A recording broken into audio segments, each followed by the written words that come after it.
Le bassin du Congo, un des poumons de la planète, permet de stocker du carbone et abrite 10% de la biodiversité mondiale, soit plus de 10 000 espèces végétales et plus de la moitié des espèces animales du continent africain. Toutefois, les forêts tropicales d'Afrique centrale mobilisent beaucoup moins de financement que celles d'Amazonie et d'Asie du Sud-Est. Des études menées par le collectif des ministres de l'Environnement et de chercheurs pour la défense du bassin du Congo révèlent qu'entre 2008 et 2017, le bassin du Congo n'a reçu que 11% de flux de financement internationaux destinés à la protection et à la gestion durable des forêts pour les zones tropicales, contre 55% pour l'Asie du Sud-Est et 34% pour l'Amazonie. Plus de détails avec Edith Lamne. Lors de la 15e conférence des Nations Unies sur la biodiversité tenue en décembre 2022 en Égypte, les pays d'Afrique, le Brésil, l'Inde et l'Indonésie ont exprimé leurs besoins financiers pour inverser la perte mondiale de biodiversité, notamment protéger 30% des terres et des mers, réduire de moitié les pesticides, restaurer 20 ou 30% des terres dégradées, entre autres. Ils réclament aux pays riches des subventions financières d'au moins 100 milliards de dollars par an ou 1% du produit intérieur brut mondial jusqu'en 2030, soit environ 10 fois les montants d'aide actuels. En attendant ces financements, la Commission climat du bassin du Congo dans son fonds fiduciaire a mis en place des mécanismes interrégionaux pour la mobilisation de fonds. Nous avons, du côté de la Commission climat du bassin du Congo, ne l'oubliez pas, un fonds fiduciaire avec des mécanismes de mobilisation de fonds qui est logé dans une banque multilatérale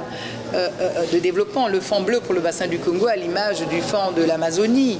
à l'image du fonds de l'Asie du Sud-Est. Ce sont des fonds, à l'image du fonds de la Commission climatique des États Des politiques communes ont été adoptées pour la biodiversité lors du deuxième sommet des 3 bassins qui s'est tenu du 26 au 28 octobre à Kindélé au Congo. L'objectif de cette rencontre était de pérenniser la conjugaison des bassins du Congo, de l'Amazonie et du Bornéo-Mékong qui jouent un rôle important dans la lutte en faveur du climat. Et nous voulons simplement former cette coalition parce qu'un seul doigt ne lave pas le visage. D'où cette relation de l'alliance que nous voulons prendre pour peser dans la balance des décisions, pour ne pas être ceux qui subissent, mais être des acteurs.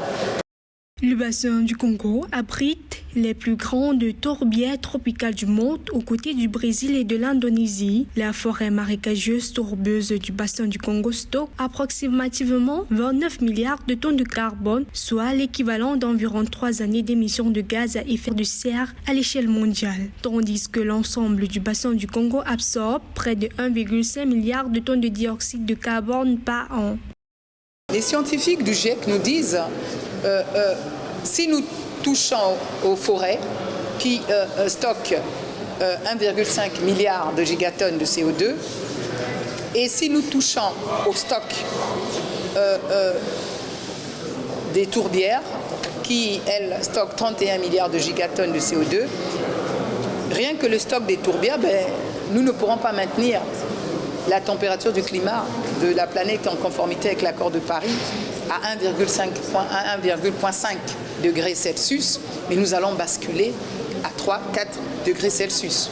Donc vous voyez qu'il y a urgence, j'ai besoin de vous pour marteler cela, il y a urgence de conserver ces tourbières. Le bassin du Congo s'étend sur la République démocratique du Congo ainsi que sur le Congo, le Cameroun, la République centrafricaine, l'Angola, le Rwanda, le Burundi, la Tanzanie et la Zambie. Deuxième plus grande surface forestière au monde après la forêt amazonienne, le bassin occupe cependant la première place en termes de captation de carbone, ce qui fait de lui le premier poumon de la planète.